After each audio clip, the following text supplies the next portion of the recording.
In a world where love knows no boundaries and identities are as diverse as the human experience, there exists a journey of self-discovery that transcends societal norms and challenges personal beliefs. These are the stories of individuals who have embarked on a profound exploration of their sexuality. Makalintay. Ang aking pangalan ay Casey Khalil B. Mendoza. Hi, my name's Echo. My name is Andrea Enriquez. Ako po si Rihanna Christopher. Ako ay 15 years old. I am 16 years old. Ako po ay 17 years old. 16 years old. I'm 15 years old.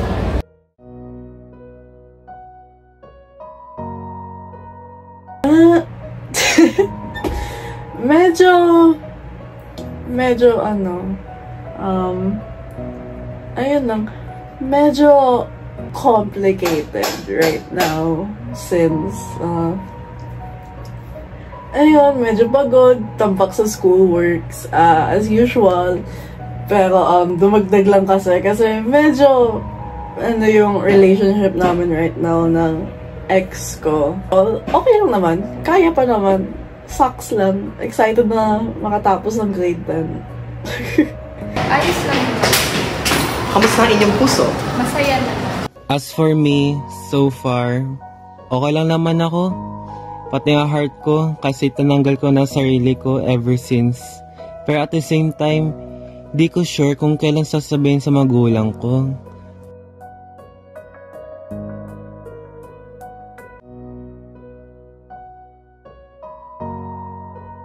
Kasi like, big step na yun sa akin since growing up. Religious kasi sila at pinagbawalan ng mga bakla dito. Kaya I'll be waiting to have the right time to tell them. Okay lang naman. 50% okay, 50% hindi. At kamusta na inyong puso? Sobrang saya. Ay wow! In a healthy relationship ka ba? Secret! Okay lang, masaya naman siguro.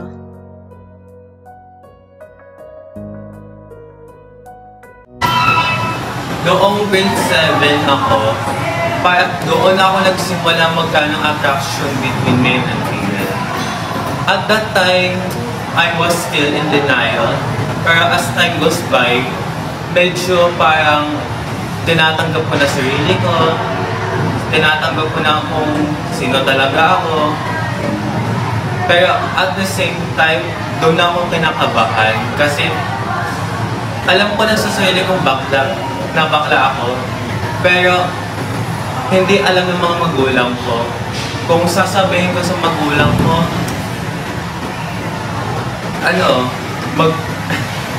masastruggle ako kasi hindi ko sure kung kailan sasabihin ko sa kanila. Kasi big step na yun eh. Kaya if ever na sasabihin ko sa kanila, magiging ready na lang ako. Well, I was 14 years old when I realized na both attracted pala ako sa both gender. Siyempre, mahirap siyang i-process since parang naguguluhan ka pa kung ano ba talaga yung gusto ko at ito ba talaga, girl or boy. Pero it takes time naman nun and be patient lang. Nung grade 6 ako, medyo nalilito pa ako kung ano ba talaga gusto ko. Pero habang lumalapad pa ako, nung grade 8 ako, doon ko na nare-realize na isa akong bisexual. Attracted ako sa babae at sa lalaki. Doon una, medyo nahihiya pa ako. Kasi natatakot ako sa pamilya ko dahil tanggap naman nila na bisexual ako. Pero may mga times na, syempre, hindi natin may iwasan yung pag-aasar. Yung mga tanong na medyo awkward din. Ever since nung bata pa ako, mas na-drawn ako sa mga babae na kasunod. At napansin ko parang hindi ako na-interesado sa mga lalaki.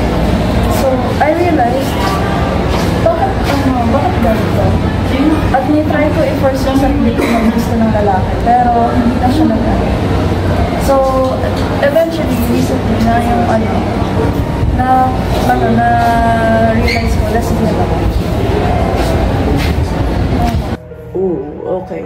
So, I guess, nagsimula to noong nung elementary pa. Specifically, 5th to 6th grade. Parang dun ko na realize na dun kasi sa klase namin at the time, medyo, like, nagkakagusto ako sa mga lalaki kong klase. Pero at the same time, medyo nagugustuhan ko rin yung best friend ko at the time, which was a girl. And a not so platonic way. Na parang nagkaka-crush din ako sa kanya in the same way that I get crushes sa guys. So, syempre, at first, na-curious ako since parang I never experienced this before. Rely ako heavily online to find out kung ano ba talaga yung identity ko, kung kanino ba ako attracted, ganon. Especially no grade 6, parang I was watching a lot of YouTube videos na parang yung mga tipong na how to find out if you're gay or a lesbian, ganon. Para lang ma-figure out ko din kung ano ba talaga yung nararamdaman ko. And in the long run, those videos help naman. Even though right now, I don't think I have a solid na set na talaga na sexuality since it tends to fluctuate over time. Like, pero I do know na I'm not just attracted to a single gender. I'm definitely sure na attracted ako to multiple genders, pero yung sa part na hindi lang ako sure is kung may preference ba ako or hindi. And also,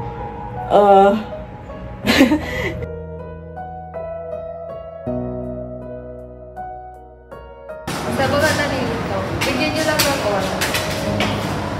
Sa mga nalilito, bigyan nyo lang ng oras. Kasi habang tumatagal, basta kung kilala natin yung sarili natin. Basta kung kilala natin yung sarili natin, kung ano ba talaga gusto natin. Sa mga taong nalilito, wag nilang i-worry masyado yun. Kasi, yun nga, it takes time para ma-realize mo kung ano talaga yung kung saan ka talaga attracted sa buhay mo. Tsaka, be honest sa mga parents mo. Kahit ano bang sabihin nila, as long as open ka, I know na maintindihan din naman nila yun. It takes time talaga. A lot of things can influence kung paano mo ba nakikita yung sarili mo. And it's definitely a process na you shouldn't rush since ayun nga, it's a process that takes time. Need talaga siyang maalagaan. Need mo talagang ma-analyze kung saan mo ba tingin na masasaya ka before really identifying or like sticking with a certain label. Ang advice ko lang talaga for those na are questioning or struggling with figuring out their gender identity, don't be afraid na mag-experiment on your pronouns, yung sa mga damit na sinusuot mo, and everything else, like different aspects of your life. Don't be afraid to experiment. And huwag ka matakot if it doesn't work out. If it doesn't work out, then at least nalaman mo yun. And you can go back naman to what you were before. It's okay. No pressure naman. This is your journey. So, take as much time as you need. Wala namang set na period na dapat ma-figure out mo na kung sino ka ba talaga. Kasi ako, even though it's been 3-4 years since like yung whole self-identifying journey ko nag-start, I'm still not entirely sure kung sino ba talaga ako. Pero that's okay. Don't worry naman. It will get better with time. I promise you all. So, wala. Ayun, yun lang. Just simply just take your time, just take your pace on discovering on who you are. Yes, To take their time. Huwag nila i-push sa sarili nila malaman agad yung sexuality nila kasi at the end of the day naman ay malalaman na rin yan.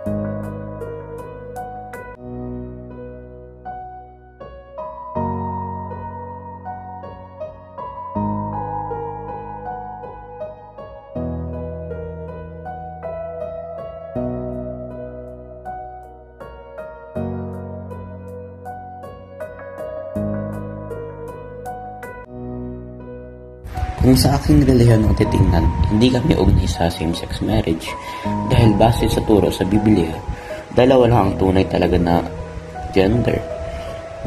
Ang lalaki pati di ang babae.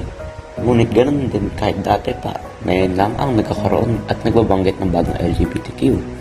Pero kung sa aking opinion at perspective, ako ay nag-uugnay sa same-sex marriage dahil wala naman pwede tumigil sa paano may express sarili mo sa mga ibang tao. Ikaw, kung masaya ka sa kung gusto mo kasama yung tao na yun or gusto mo siya kasama, go lang na ngunit wala dapat makakapigil. Mahal nyo isa't-isa't so dapat wala makakapigil din. After years and years, LGBTQ+ is finally accepted in this generation. But there are still people who are still questioning themselves if they should accept it or not. For me, as a person who is part of the LGBTQ+ community, I, of course, accept having LGBTQ+ normalized in our community. It is because people who are part of that are also like other people who are not part of it. There are normal people like them. People who are in a same-sex relationship are also the same as a relationship with the opposite sex. They both love each other and treat each other well. The only difference is that the sex. So we, people, should accept each other for being who we truly are. Stop criticizing them and stop being against it. And for the people who are part of the LGBTQ+ community, do not be afraid to be yourself. Be who you are. Now, coming from all the answers to the people we interviewed with, we should take time to know ourselves, to know exactly who we are attracted to, and we should learn how to accept those facts and be proud of it. Disagreeing on who you are blatantly shows you that you don't accept who you are and you wouldn't think of yourself as a person.